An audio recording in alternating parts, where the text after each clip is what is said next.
Hello and welcome to episode 1249 of The Sleeper and the Bust. It is Monday, January 22nd. I'm your host, Paul Sporer, joined this morning by Justin Mason. Justin, good morning, sir. How you doing? I'm doing well. It's a beautiful day that's not raining. It's actually not a beautiful day. It's a really ugly day, but it's not raining here. But it's not raining. Yeah, I was telling you before we started the podcast that my office, which is an outdoor tough shed, that I've converted into an office, that was nicknamed the Mason Murder Mansion by Joe Pisapia, is no longer a murder mansion. It is a castle because it is a moat, or it has a moat going around it right now because there's been so much rain that every spot in my backyard is filled with water. The Mason Murder Mansion plus moat. Done. I figured it out. I got it. So Yeah. we're going with that. So you sent the rain over here, huh? Yeah. That's kind of get rude. away from me somehow. I mean, It has been pouring since last night. All night poured, raining this morning. In fact, I think it just died down a little bit. So I think I've talked about this on the show before. Charlotte, no interest in going out. She will wait until the last second. Her bladder has to be exploding, and she'll finally go out. Henry will be a little bit more open to going out, but neither of them really like it. I can't imagine many people's dogs are that fond of going out in the rain. So, better this than I guess the sub 30 degree weather that we had last week. But this is kind of crappy too. I got to be honest. They're both pretty wretched. But you know what's not wretched is the Detroit Lions are still in the NFL playoffs, Justin. And, we sprinkle in football every once in a while here during the winter as we kind of invite the new fan bases that are here. We could have invited the Phillies fan base last episode because their Eagles were removed. And, as their team gets eliminated, if they're a fan of both football and baseball, they kind of come over. Tigers fans, man, they're hanging out because we are still rooting for our boys. We're going to go out to San Francisco. It's not going to be easy, but I think we're live dogs. I think they have a shot. They have a shot. I don't know if they're going to win. Not Tigers fans.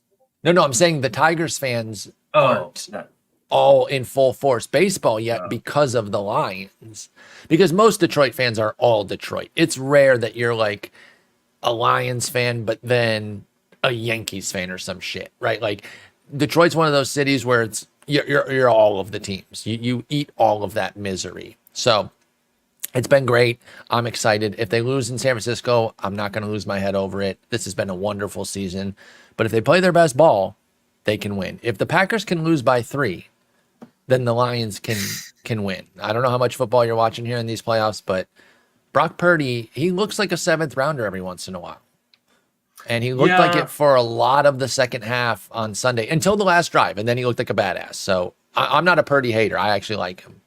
Yeah, I mean, I'm a big football guy. I actually really thought my future in the industry was going to be as a football analyst because I played, high school football. I played a quick minute of college football before realizing I'm not that athletic, or as athletic as some of the other people who play college football.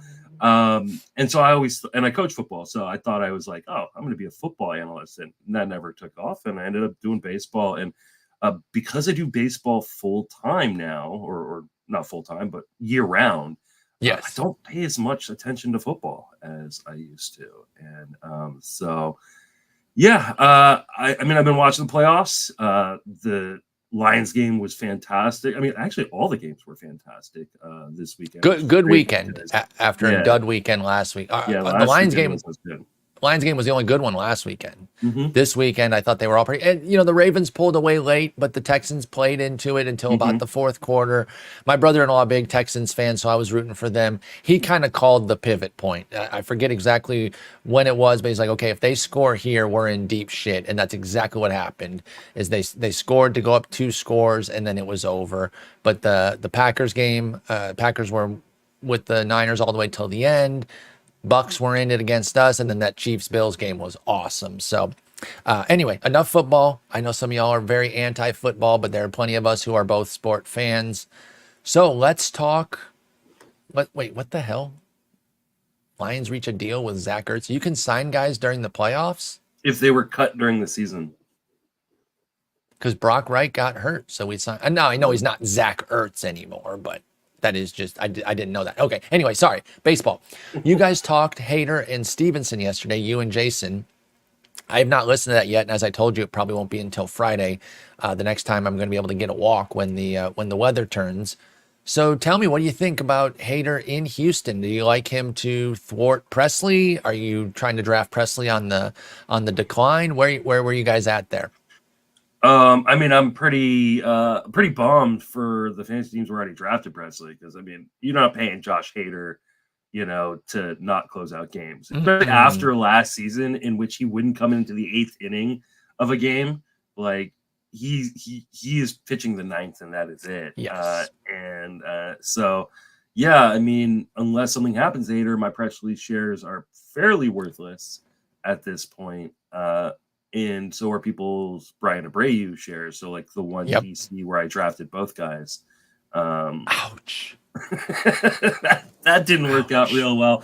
But is what it is. I mean, I love the move for Houston. Not only did they get one of the top closers in the game, but they also kept him from their top rival, the Rangers, which was their biggest need, which is, they got a lefty too. They have been running with like one or no lefties. They have not had a prominent lefty in their bullpen for quite some time. And it seems that they share some of the trepidation that I had about Ryan Presley this year too. More so from a health standpoint. His skills are still good, but that health has started to affect him a bit. He's going to be 35, so I totally understand this move. I feel you, though, drafting. I have an Abreu share as well. You've got Presley and Abreu shares. It's tough, but I'll listen to yours and Jason's thoughts in more detail during that pod. But what about Stevenson? Do you think he's the dude in LA? I know he's a former Ray, so I'm sure Jason had some thoughts. One-time top prospect, now making good as a reliever. Is he going to be a closer for the Angels? Where'd you guys come out on that? I mean, right now, Ross Resource has it as a shared job, and I kind of think it may be a shared job. I mean, they're obviously paying Stevenson kind of closer-esque money, but the one thing that Stevenson showed in Tampa Bay is he can come into any situation and be a dude. Yep. I think he's going to be a fireman.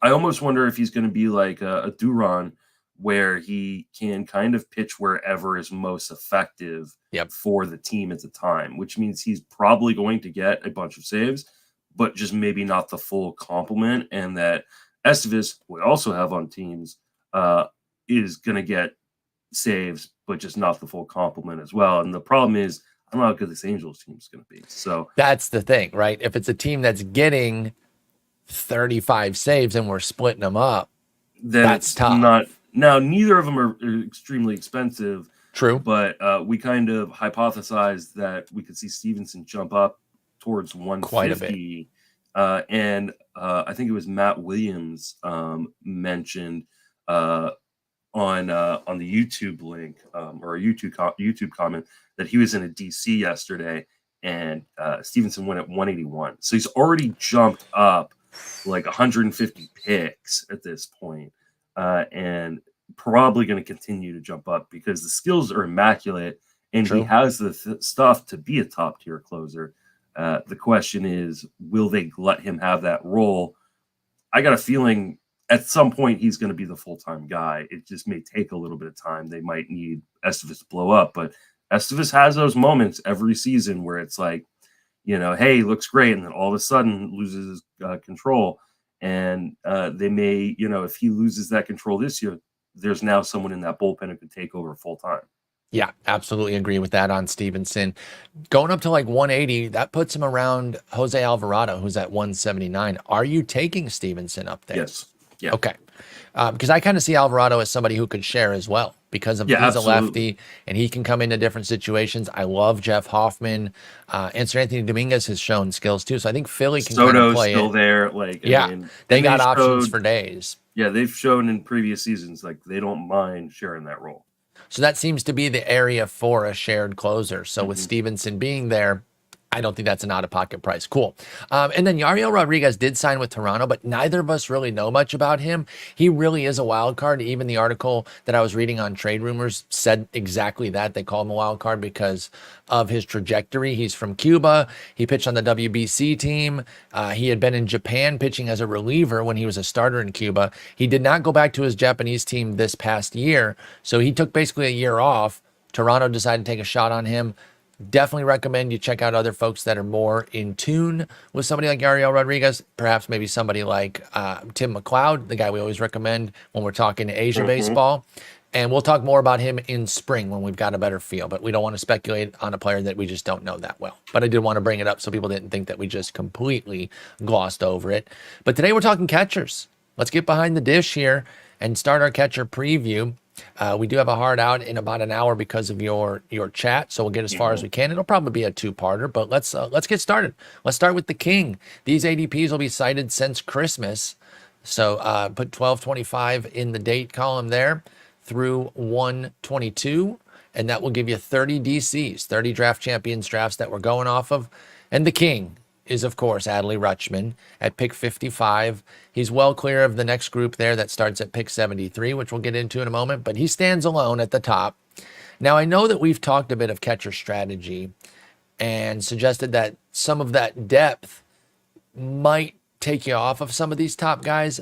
I kind of straddled the line where if I don't get them, that's okay, because I do like some other guys, but I am still interested in top of the scale guys like Adley Rutschman. I will take him up there, and we'll get into the depth later. But what do you think of Rutschman as the number one guy?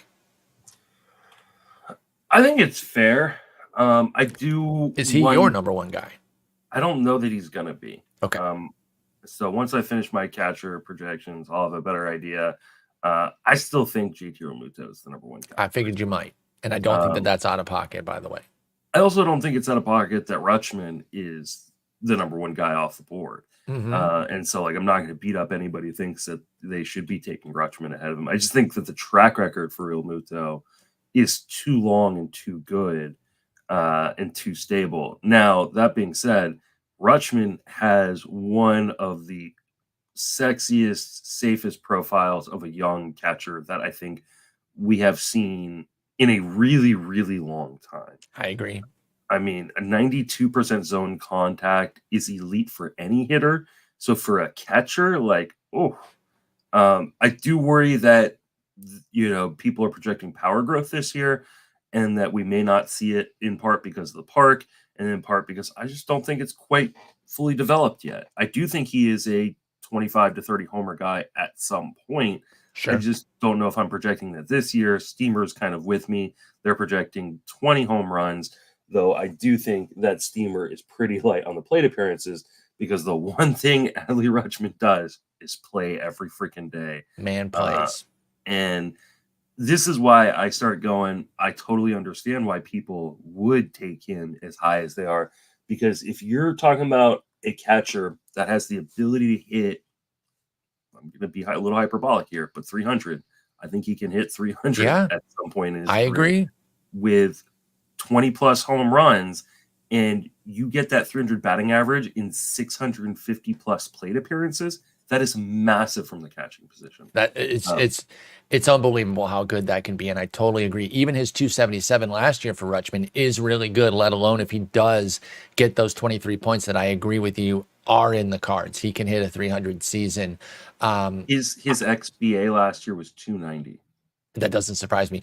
To me, the easiest comp is just switch hitting Buster Posey. Like, I just think that he is the next generational dude. So I'm with you. I'm totally down to take him number one. If somebody prefers to take the discount on Realmuto, I do not begrudge them that, or even Will Smith, or even some of the other guys we're going to get into. But I like Rutschman as the king. I will pay the premium. I have paid the premium. But because I do like the depth of the position, I'm not going to be getting Rutschman everywhere this year. So I might have a couple shares in DCs, and then we'll see how it goes as we get into the draft season. I haven't pulled the trigger yet, but I will at some point. I am going to make sure that Adley Rutschman is on one of my teams this year. I got him at 66 in my most recent one, so I got an I'm fine 11 with that. pick discount on Yeah. ADP, and I'll take it. So, okay, we love Rutschman. Let's talk some established studs. These next five guys, they've put some stuff on paper that you can believe in. JT Realmuto, pick 73. Will Smith, pick 86. Sal Perez, 139.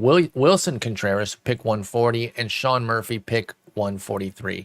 You mentioned Real Muto. You talked about how he could be your top guy. Totally get that, especially because he brings that speed component. He is coming off of a little bit of a down year, especially relative to what he's been able to do with just a 102 WRC plus, but still went 2016 with the homers and steals. And from catcher, that is just so damn good that it's hard to ignore and hard to freak out too much about the slash line declines, especially if you don't necessarily believe that it's the beginning of like a down of a decline as he enters his mid 30s. So if you think Real Muto can rebound back up to say like I don't know 110, 112 WRC plus while still giving you the power and speed, he does have a case to be the number one guy. I like him here where he's going. I think that's totally fair. I will end up with him if the draft falls. Like I'm not avoiding him. I have not yet though. You mentioned that you do like Real Muto. Yeah.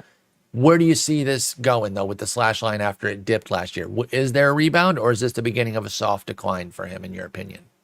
I think this is probably the beginning of a soft decline for Real Muto, but I do think it's a soft one, and I think the soft decline has been coming. We've seen just a little bit less bat speed, a little bit less zone contact, kind of over the last 3 seasons, and it hasn't translated into the numbers, but it started to this last year. Does that mean he's going to like drop off to be a 220 or 230 hitter?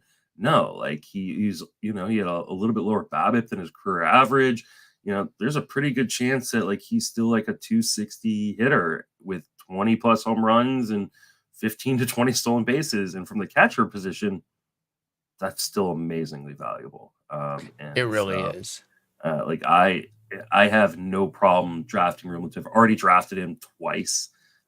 So like I am clearly still in at especially at this price. I mean, this is a guy that people were taking in the second round of drafts last year. He was That coming off a 2020 season. Yeah. yeah, that yes, was batting average down a little bit, sure, but he's coming off of a season in which he hit 20 home runs and stole 16 bases. Like He doubled second place at the position for steals. Real Muto did yeah, with 16 versus 8. Like that is still so valuable. I feel like the floor is probably like 15-10.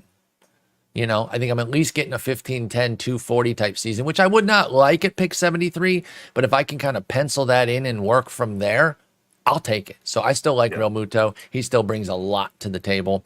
What about Will Smith? I think he's a bit forgotten right now. He's like an expensive bargain, meaning he's a top 100 pick. So I don't want to say he's, a Mhm. sleeper or anything, but I wonder if he shouldn't be right there with Real Muto at pick 73.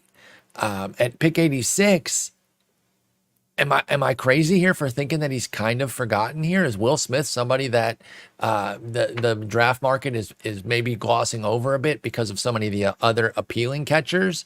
Or do you like him at 86 coming off a 261, 1976 type season for Will Smith? What do you think? It's hard because I wonder if like the kind of pushback on Will Smith, which has like there's good reason for pushback on Will Smith, not because he's got bad skills, like skills are still fine. It's kind of the role, right? Like he was supposed to be a plate appearance hog last year, Yep. DHing a bunch. He only DH'd 14 games. He's now not going to DH many of those 14 games with Shohei Ohtani in town and Ohtani not being able to pitch. Correct. Um, so he's no longer that plate appearance hog that we were kind of expecting in the middle of that lineup. That being said, like he's still hitting in the middle of the Dodgers lineup, and he's still a really good hitter. Like he's just, another one of these guys who like hits the crap out of the ball and makes a lot of contact. And so I feel, Absurdly good skills. yeah, I feel like he is. Um, I think he's still too expensive for me, only because of the other guys going behind him that I really, really like. Like, to me, there isn't that much of difference between Will Smith and Sal Perez and Wilson Contreras and Sean Murphy and Yarnier Diaz and William Contreras. And William Contreras is the only one out of that group going above him. The other guys are all going 20 or more picks behind him. So I will almost always wait and draft a different guy just because of the price difference. Yeah, there's some guys that you mentioned there that I'm not as keen on. I've always had a little bit of a blind spot for Sal Perez. I'm not sure I value him. I worry so much about those plate skills and his average cratering.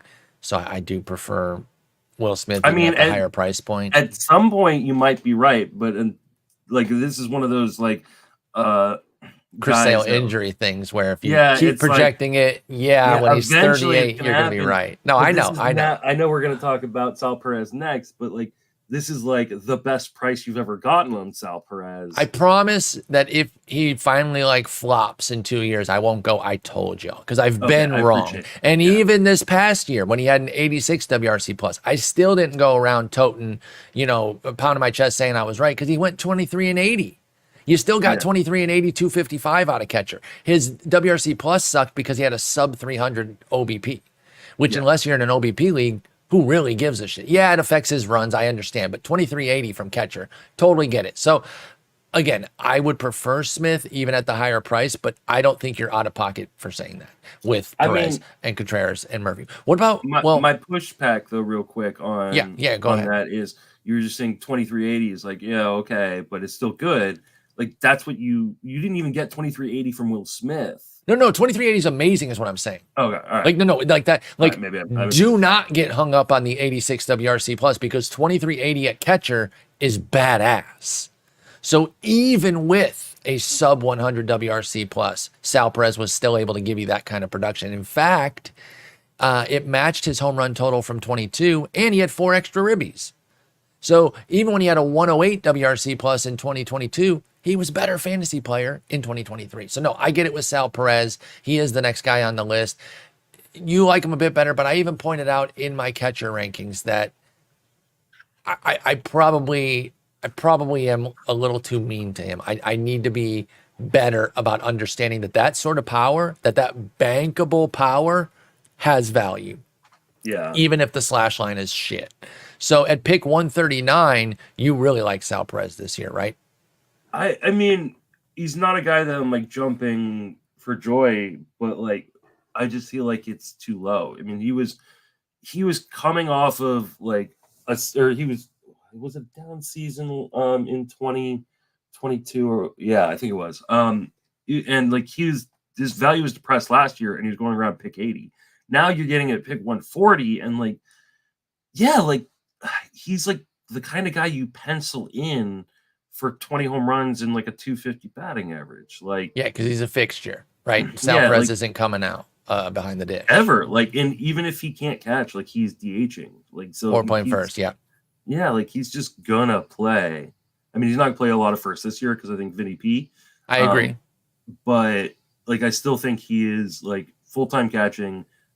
Then when he's not catching, when they want to give him a breather, he's DHing. He's 550 plus plate appearances, 20 home runs, batting average that, is fine. And he's kind of boring. And maybe it's because he's old and boring. That's what like it the is. Price is depressed and there's so many other guys with these quote unquote upsides, which, they do have huge upsides, but like sometimes I just want the guaranteed production. And I'll take that from Sal Perez. I think that's totally fair to sometimes remember that just taking the locked in stud ass production that he's just been delivering for years for Sal Perez makes sense. And, we talk about I think the poster boy that we mentioned on this is like a Dave Potts type team because he drafts a lot of boring guys that nobody oohs and ahs over, and yet he wins millions of dollars. That is not an exaggeration. And I don't know if Sal Perez would specifically be on his teams. I don't want to speak for Dave, but it's that type of player where now he's picked 140. He's cheaper than he should be. 2370, or 2070, 250 locked. It feels like even at age 34. What about Wilson Contreras? We'll get to William in a moment, who is going higher, but I put him in a different tier. William is pick 140, or excuse me, Wilson is pick 140. I love Wilson Contreras too. That he's probably who I would take instead of Sal Perez at that point. but it's two guys that are, more established. They're in their 30s, but they are bankable. He went to St. Louis in his first year and went 20-67, threw in 6 steals, by the way. I'll take that after 4 and 5 the year before. So he's always going to give you that little sprinkle with a 264 average. I imagine the runs and ribbies would have been better if St. Louis had been better, although, as we've talked about repeatedly, that offense was actually still pretty decent. But he had a hell of a year. I love Wilson Contreras. I think he's underrated at pick 140, to be quite honest. What do you think of Contreras, the first of the Contreras brothers? This gives me an opportunity to introduce you to my new friend. This is Newt. I love it. So you got a Cardinal, and are we going to name the Oriole? Who? It has to be said, right? Yeah. All right, so we got Sed and Newt. So, yeah. Anybody else? Yeah, we also have Bo, who is the Blue Jay. I will put a disclaimer at the top of the episode warning people this coming, because we did have someone mention Jenny's cats. I scared the crap out of Jenny Butler's cats. So now you got 3 birds. Those are really freaking cute toys. I love that you got all the baseball team ones now. And Newt, Bo, and Sed are now regular members of the podcast. I tried to get real life birds. I really tried to one up you on that one, but I really couldn't corral them. It was difficult to kind of get them to be on the show. So I think maybe the stuffed birds. When the Austin Pigeons become a real baseball team Bingo. after expansion, then you'll be totally set. 100%. I'll be ready to rock. So no, I love that very much there. So with Contreras, you didn't name the bird after him, but do you like Contreras on his new team? He had a good debut season. Is Wilson Contreras somebody that you'll go for in that 140 pick range? Yeah, I think that this whole group of guys are guys I'm looking to target. As my first catcher. I feel like a lot of these guys, especially in this kind of tier, are just kind of guaranteed production. And I love that kind of guaranteed production. And I do love upside. I love chasing the guys who could just absolutely crush it this season. But especially if you're like me and you play in deeper leagues, having those guys you can pencil in like Wilson Contreras are really, really good. The skills are fine. You have to think that everything in St. Louis is better than it was last year. Last year was just kind of a disaster season. I know it wasn't as bad offensively as it was for the pitching, but still that kind of stuff carries on. It's a sour season. Yeah. Yeah. And they let him DH in 30 games. He gets plate appearances, 495 last year. So I like Contreras, and he feels like the guy that is always a little bit forgotten when we get, or not necessarily forgotten, but maybe it's a bit overlooked. Yeah. Yeah. When we get to March drafts, I always end up with him in auctions because everybody stops at $13. And I'm like, all right, I'll take a $14. Wilson Contreras, he's so good. And his brother's a new flavor of the month type guy. And I like him too. William, we're going to get to. He leads off the next tier, but we're going to talk Sean Murphy first. But I do think with this catcher renaissance, both Perez and Contreras have been a little bit forgotten, and I will take those discounts. Even though I like some of the guys rising, give me the guys who have come down as a result, including this next guy, Sean Murphy, pick 143. Justin, I think this is a big overreaction to last year's dip in playing time. I think people are worried that he's some part-timer now or something, and I just don't see it. I'm buying low. I'll take the discount. He is the 9th catcher off the board. It was an ugly September that kind of fueled a bad second half, but I'm just not that worried about it. Yeah, I really think it was one bad month, and it was only 55 plate appearances in September too. I still think he's an absolute stud, and he's part of one of the best teams out there. What do you think of Sean Murphy? Yeah, I think part of it was he was struggling and they were going to win that division. So it's kind of hey, let's just make sure you're healthy for when it really matters. Exactly. I think that division is just as competitive this year. And I think that they're going to have to, use him. And Travis d'Arnaud is a great backup, but that's what he is. He's a backup. He's not sharing the role with Sean Murphy. I do he had a 272 XBA, and he was absolutely crushing it early on in the season. yeah, he slowed down, maybe got it nicked up or something. But yeah, I agree with you. I think this is an overreaction. I thoroughly expect him to go. I mean, he's never going to be a 600 plate appearance guy like he was in Oakland. No, different Uh, setup, and Atlanta doesn't have to push him like that. yeah, but I would expect him to get back to 500 plate appearances, and be, and potentially more, and hit 20 plus home runs with a decent batting average and a boatload of runs and RBIs because Yep. of Atlanta being so good. So, like, yes, I think last year was just a little bit of a transition year, kind of a little bit of a fluke. I think he's going to be fun. Yeah, I couldn't agree more on Sean Murphy. I don't really need to expound upon that because I love where he's going, and I'll definitely get him. So Perez, Contreras, Wilson Contreras, and Murphy all in the same spot. Who are you picking more often than not? I'm probably picking Wilson Contreras more often than not. Okay. But to me, it's like these guys are all interchangeable, and I'm going to take the guy who's last. Like, I'm just going to try to wait, especially because I think that's easier said than done. Obviously, in a lot of situations, when you're like, oh, I'll just take the last guy of a tier until you get sniped on that last guy of a tier, and you have to wait for the next tier.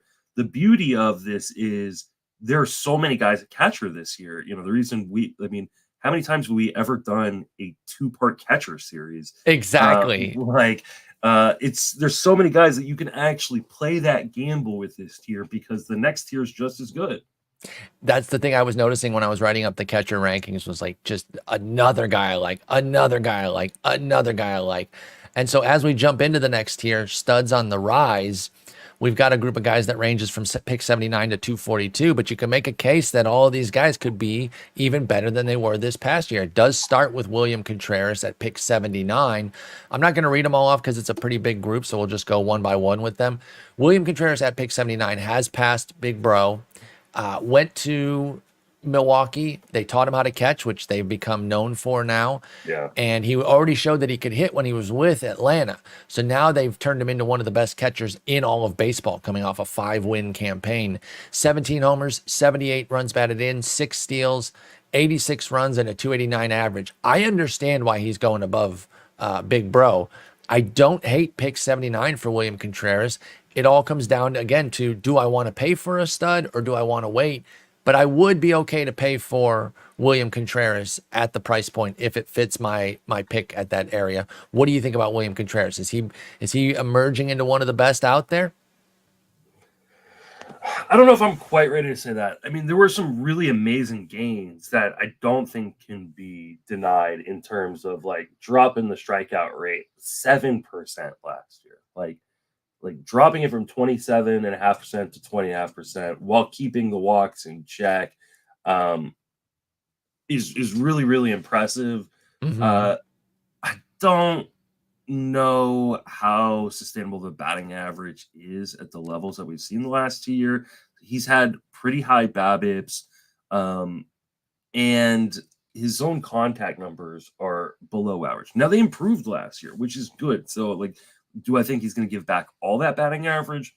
No, I don't think that, but I do think he's probably closer to his brother in terms of like where I would project the batting average, which is like, 250 something, as opposed to being like a 270 or 280 type hitter. And I do also worry about what the hell is going to happen in Milwaukee. Like, what is this lineup going to look like once they decide to start selling pieces? And I do think that a sell is coming at some point this year. When though? Because I thought it would happen in the off season. You think they're just going to go in with the team and then sell? I do. I think they're going to go in with the team as is, and That then just kills your potential value, though. You're not going to get. I Yeah. mean, I know you can listen. Prices of rentals have gone back up in these last couple years. Remember, there was a few-year lull where you weren't getting shit even for a stud, relative to what you used to be able to get. And now you can actually get something. So Burns, if he's Corbin Burns, he's still going to net something. But man, it's so much more appealing to offer a team a full year of him I agree. that I'm surprised that they're not trying that. Same with Adames. Yeah. I actually think they're more inclined. I think that they think they can still compete like this. I think that they're straddling the fence. Exactly, which I is and dangerous, by the with way. as my Giants have learned, right? Like Yep. they, because you get stuck in this position where like, oh, we're too close to sell, but I don't know We're that too we far really from should. being Yeah, studs, yeah, but we're not necessarily the cream of the crop, so let's not buy. And especially then with no Woodruff. yeah, no Woodruff. I Freddie Peralta took a really nice step forward, but Hmm. is it going to sustain all of those steps forward? I don't know. Like and they don't have the same kind of depth they did in the rotation previously. They've traded away Hauser, like you mentioned. Woodruff is injured, and now he was non-tendered. Like they can't sustain the hits that they could previously. So Yep. I do think this team gets sold, or pieces on this team get sold, and what does that leave around Wilson Contreras at that point? William. William Contreras at that point. So I honestly, again, still kind of working through those projections. So I haven't run the numbers yet, but my guess is he is not my number 4 or 5 catcher, and he's probably outside of that. I don't think that that's impossible to say. The lineup as is right now is pretty weak at the back half. Yeah. Top half still looks pretty good. Steamer's got him for 80 and 85. That's going to be tough if the lineup Yeah. loses pieces. If they lose an Adamas, you got Chorio coming in though. He's expected to be there for the full year because he signed the deal. But then you're looking at that bottom part. You got Monasterio still at third, Bryce Terang at second. Is Garrett Mitchell going to take a step forward offensively? He was fine, but what's he going to do? Actually, he's kind of a wild card because he Health. got injured early, right? Yeah. That's right. Yeah, Mm-hmm. yeah. So we don't really know exactly where he's at. Sal Frelick, another young outfielder that they have, he played a bit more time. He was about average. If one of those two takes a real step forward to where they're like a top half of the order type guy, that would go a long way to lengthening this lineup. Because if you Yeah. get Chorio, one of them, Contreras, Yelich, Adames, now you got 5 pieces that you can kind of build around and go from there. Again, I probably won't have too much William Contreras just because I like so many other guys, but I don't think he's an objectionable pick at 79. That's kind of how I straddle the fence on That's that. fair. Yainer Diaz could not bang the drum hard enough last year. If I can be a little braggart, I was very excited about him. The market has passed me by. Pick 110. Like, I understand reasons to be excited about this bat. I'm just surprised that he blew past so many guys. And I know he ripped 23 bombs in just 377 plate appearances last year with a 282 average. So there's excitement. And Maldonado's gone. So there's excitement. But 110 is a little rich for me on Yainer Diaz. And I'm having to make sure that I don't let some goodwill from last year, because he was a waiver pickup for me, bleed into this year where I'm willing to overpay for him because of that. So I'm a bit nervous on Yainer Diaz. Well, what say you at that price point? 110 does feel like a lot. That being said, I completely understand it. Because the upside, if he can just kind of do what he did last year with more plate appearances, is massive. 23 home runs, 377 plate appearances. Do not extrapolate that out to 500 plate appearances or whatever. Because I think I want to. It's so fun to do that. That being said, like I think mid to high 20s homers with a good batting average is in the cards here. This is one of those guys that I can definitely like see the range of outcomes, including best catcher in fantasy baseball this year. He's on one of the best teams in baseball. There is pop in the bat. He makes above league average zone contact. And the team is committing to him. For sure. The hard part is like, he got a lot of plate appearances last year at other spots that I don't know that he's going to get as much That was my question. because Yainer Diaz did play a lot. In fact, he broke out when Alvarez was hurt. He got to play DH every day. So he got 29 extra plate appearances at first base, 146 DHing, just 187 behind the dish. He's going to get more behind the dish because, as I mentioned, Maldonado's gone. Victor Caratini's the backup. So I think they're gonna trust him a bit at catcher. But is he going to get the supplemental plate appearances? I don't think so. So how many more? I think he will at times because Jordan's going to get hurt again, right? I mean, like he may, yes, but is he going to get 176 more? Yeah, that's the problem. Is I just don't know that he's going to get that many more. Now, like I see like Steamer having him at like 421 plate appearances.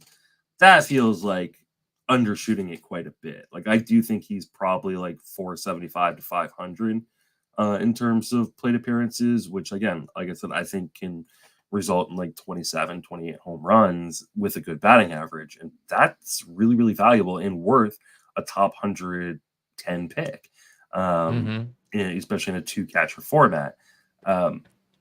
There is risk though. I mean, like this guy kind of came out of nowhere. I hadn't even heard of him really until I sat down with Eric Skamolsky to do the Astros preview for the Friends of Fantasy Benefits podcast. He was like, "Hey, I got a guy for you. If you want to take a shot in DC, take a shot on Yainer Diaz." And I was like, "I don't even know who that is." And he was a stud. Shout out to Eric. Shout out to two Erics. Eric Longenhagen mentioned him on our prospect extravaganza that we did.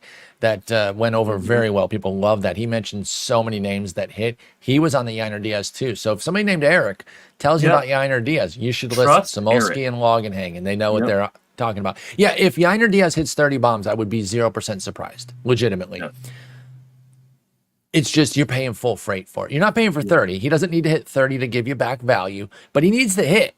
He needs to at least repeat what he did last season. Exactly. And so, again, the positional depth, and I mentioned this in the catcher rankings. I said, I like him, but the positional depth and this price has me leaning away a little bit from Yainer Diaz. Yeah. So that's what it comes down to. Doesn't mean I won't get any shares of him. I'm just not seeking him out the way I thought I might be. I didn't know the market was going to fully buy in the way they did. So they created no value. It hasn't gotten worse. It probably will in the spring. Yeah, I really thought it was going to get worse. I think he has a chance to be a top 100 guy. We could see that from Yainer Diaz. Sure. And but I mean, I'll say it. I'd take Yainer Diaz over Will Smith. Oh, I would not. Why would you do that? Absolutely. Okay. Absolutely. All day. Yeah. All right. So much better plate skills. I just think it builds me such a sturdier floor here. And I know Yainer Diaz hit 292 last year to 261, but if you're doing, or 282 to 261, but if you're doing a batting average projection, how far apart could they really be? I mean, I'm going to look. I navigated away from Will Smith's page, so I'm going to have to go back. He's got a 257 projection to Yainer Diaz's 273. So I guess even Steamer has a decent split from them. I disagree. The underlying numbers are like super, super similar. Like, yes, Yainer Diaz has a little bit better zone contact, but a much worse O swing. Like, he does not walk at all either, which does not raise your batting average, but it can help your batting average by the fact that it help you run scored. So exactly, I probably shouldn't take Yainer Diaz, but you already did it. You suggested it. But I am going to do it. All right, let's talk the old big dumper. Cal Raleigh, still such a hilarious nickname that it's just so prevalent. They say it on TV. It's just like, should we be saying that? But, it's funny. Big dumper was an L for me last year. I was worried about some sharp regression, and I was wrong. And so shouts to those that promoted him and stayed bought in. I got pushback even as I was nervous about him. I was worried about that 211 batting average. I know some people had pointed to the BABIP saying, well, he could get a little BABIP spike to kind of mitigate that. And that's exactly what happened. His BABIP went way up from 226 to 273, and it helped him get a 21-point batting average spike to 232, which is a lot more palatable than 211, of course, especially when it comes with 30 bombs, 75 ribs, and 78 runs. Big dumper was awesome. He's going to be 27. He's kind of an established guy now after these 2 years. I guess you could say he's still on the rise only because it's his third season. He's picked 139. I'm more in this year. I learned from my mistakes. I think Big Dumper can kind of just do this again, 230-30 type guy, right? Any objection there? Do you think Cal Raleigh will struggle in any tangible way that has you running away from him, or are you okay at pick 139 with Cal Raleigh? No, I mean, I think this is kind of who he is. He's a guy who's going to hit bombs. Not going to help you in the batting average, but he's going to hit, in a good spot in that lineup and hit a lot of home runs. And, I'm not worried that Mitch Garver's in town. No. I think that this is kind of a perfect spot for Cal Raleigh. I think he's very, very appropriately ranked. I mean, obviously, when you have the kind of potential swing and miss in his game that Cal Raleigh does have, there is a more added risk, especially comparatively speaking to the three guys or the two other guys or three other guys who he's going around that we talked about in the last year, and in Sal Perez, Will Contreras, and Sean Murphy. I just think their floors are safer. So I'm probably going to lean that way more often than not. But if Cal Raleigh were to drop, I've got no problem taking him. That's exactly where I'm at. I'm going to prefer Contreras, Wilson, and Sean Murphy more with the same price point. But yeah, you start giving me a Cal Raleigh closer to 150, I can get in because I've been a little cold on him and I'm starting to warm up. Yep. Francisco Alvarez showed the big time power. And I do wonder, and I ask this in my catcher rankings, if he's not just a cheaper Raleigh. Now, he's not that much cheaper, but he does go cheaper. He's a 146 ADP. His max pick is about 20 picks deeper than Cal Raleigh from 155 to 173. That's the max that they've gone in these 30 drafts. So why wouldn't I just take Francisco Alvarez if I like Cal Raleigh that much? Because I just said that Cal Raleigh's got risk to him and a floor that isn't super safe. And you have to actually dig into the floor of Cal Raleigh's to find Francisco Alvarez's kind of floor.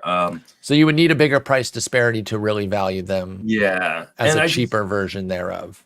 There are guys that are going after Alvarez that I just feel better than. Now, I mean, the upside is huge. So especially if you're in like a 10-team one catcher league, Alvarez is the perfect kind of guy to draft because like if he is garbage, you drop him and there's other guys on the waiver wire to go pick up. But when you start getting into deeper leagues, either, one catcher, 15-team leagues or any sort of two catcher format, you start feeling a lot less, safe about the rest of the pool. Like the pool it's not bad. It's definitely not at what it was a few years ago, but there are definitely some bigger drop-offs at the catcher position. So I'm, Alvarez really, really struggled against left-handed pitching, hitting 179 against them last year. And he's a right-hander, by the way. Sorry to interrupt you, but like that's a righty-lefty struggle. So you wonder if he can get better there. Like it seems like he probably should be able to. He should be able to. But he also hit 174 in the entire second half. Like, there was power, but a lot of the power came in that first half when he had 17 home runs at 238 batting average. And then pitchers adjusted him, and he was unable to adjust back. Does that mean that he's done? Absolutely not. Like, no. He had 4 September home runs. I think this is a really good prospect, but I also think this is a guy who's going to strike out close to 30% of the time. The batting average is not going to be very good. So it's kind of a power-only bat. And I just think there are really, really interesting guys going behind him that we're just about to talk about that I think I'd rather have. Like, why would I draft Francisco Alvarez when I can get Shea Langoliers like 100 picks later? That's exactly what I put in the catcher rankings. If Francisco Alvarez is a cheaper Cal Raleigh, then Shea Langoliers is the dirt cheap option of both of those guys. And I completely agree with that. We'll get to him in a moment. With Alvarez, I bet he's one of those guys that people hung on to too long because he had such a good first half that unless you were really dialed in and paying attention to his day-to-day, you might have just held on through all the ugliness of the second half instead of finding a different catcher, and you ate that 613 OPS. But don't let that dissuade you, because I agree, he can get better this year. I don't think he's going to put up another 184 BABIP against lefties. Francisco Alvarez should be able to hit at least 220, 230 against lefties, which will bring his composite average up around there. So he's fine, but I agree. while he is a cheaper Raleigh by definition, he's not cheap enough comparatively. I'd rather just take Raleigh. Y'all have brought me on to the Raleigh side. And I will say, if you're in an on-base percentage league, I think that walk rate will come up closer to what we saw in the minor leagues, which was double digit. Agreed. All This is throughout for the minor. Alvarez, you're saying. Yeah. For Alvarez, yeah. Completely agree there too. All right, let's do a big shift here.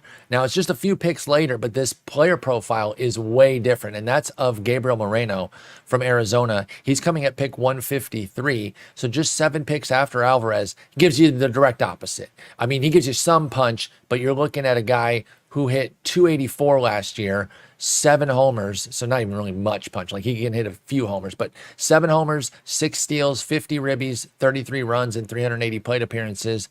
Had a nice playoff run as well that kind of garnered him some attention. I think he hit 4 or 5 homers during the playoffs as well.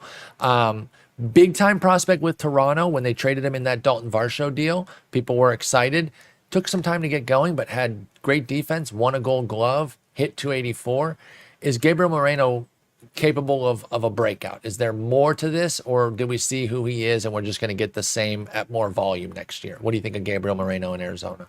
Yeah, I think we're going to get the same at more volume, which is fine. Like, I think this is a high floor catcher that isn't going to hurt you, which, like we just talked about with Cal Raleigh and Francisco Alvarez, like they can hurt you because of their batting averages. Whereas Moreno is kind of I don't know, like a diet version of Chicho Remuto, right? Or like he kind of contributes in all 5 categories, just maybe not quite on the level that a JT does.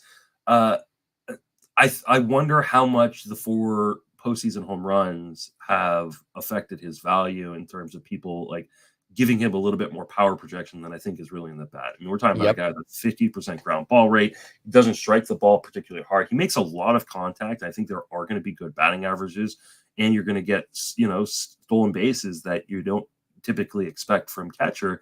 But like, I think he's probably a mid to low teens homer guy, mid to low teens stolen base guy with a good batting average. That's great. I'll take that. If I get mid to low teens SBs, especially because I'm not even planning for double digit out of Moreno. If he can add to that 6, I would love that.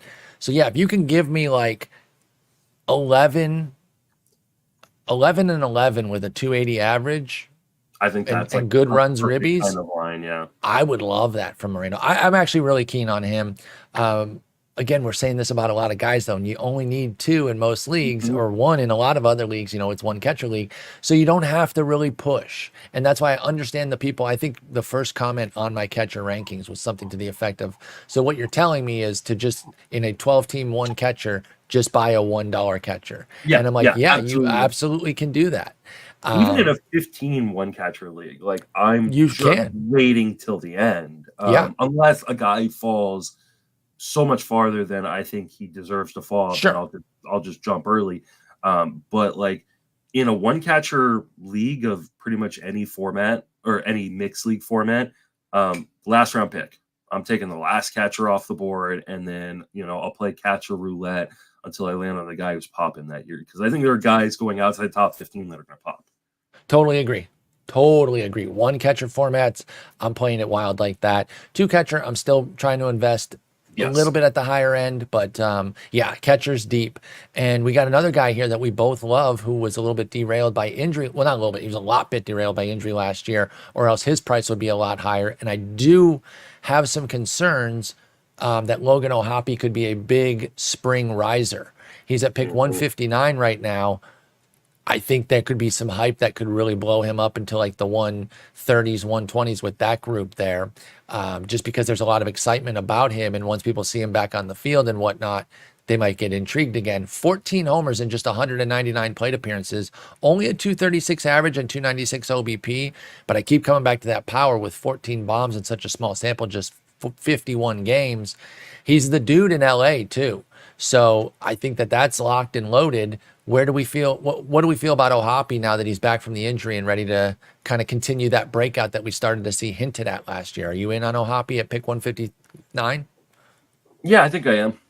Especially if I miss out on all the other guys we've kind of talked about and like he kind of begins off this tier of next guys that I really, really like. So there's power in the bat. Like I said, he's going to be the guy now, as long as he's healthy. He played a month and a half at the end of the season. Like, there's no reason to think he's not healthy at this point, unless we hear something in spring. So, yeah, I do think that Ohapi is a guy that, given the playing time and the potential to even get DH at bats, because the Angels don't necessarily have a full-time DH with Ohtani on, you could be looking at 25 plus home runs and a decent batting average. So, I totally have no problem with Ohapi going where he is. It's kind of, if I miss out on that tier that I really love of the Wilson Contreras and the Sean Murphy and stuff like that, then Ohapi is a guy I'm targeting. Yep. That's right. That's right where I'm at with him. I really think Ohapi could be another one of these guys that rises. In fact, he could be one of your guys in the 10-12 team format where, I drafted somebody, it didn't work, and then now somebody cut Ohapi early, and then you're playing roulette with him, and maybe he lands and happens to be your guy because he's the 12th catcher off the board. So in a lot of 10-team leagues, he does not even go. Bo Naylor, another young guy on the rise here, and there's so many of them. We're going to talk about a ton more in the next episode too, because we're only going to cover Naylor and Langeliers here before your chat. But Bo Naylor is the brother of Josh. They are teammates, and he quietly, I feel like, put up 11 homers and 5 steals in 67 games. Sneakily did very well there, 237, 339, 470 slash line. The excitement is bubbling, but at 160, Bo Naylor is affordable. Is he ready for a big breakout? Where do you stand on Bo Naylor this year? I hate to say it, but I felt better before. Who did they sign? Was it Hedges or was it? Hedges, I think, went somewhere. Hedges is who they used to have. No, it was Hedges. No, you were right. They got Hedges back because he was with Texas last year. Yep, you're right. And I felt really, really good about Bo Naylor. I'm like, oh, this is going to be a Bo Naylor breakout. And then they bring in Austin Hedges. And I know a lot of people would be like, but it's Austin Hedges. Austin Hedges is a premier defender. And the Guardians for years have just put in the best defender behind the plate. Including Hedges. 2 years with Hedges. And so, like, for me, as much as I want to believe that Naylor is the guy, and I do think he's the guy, I think this is a bigger timeshare than other people do. And I'm with you. I'm with you 100%. I just can't see where the volume comes from. Steamer agrees. They got him for 91 games, 367 plate appearances. They also share some concerns I think that here. is like spot on. It's just spot on. So it's a bummer. I'm sorry, but you should be passing up Naylor for all of these guys we've talked about, even the ones I don't necessarily like. And for the vast majority of the next tier that we're going to talk about on Thursday.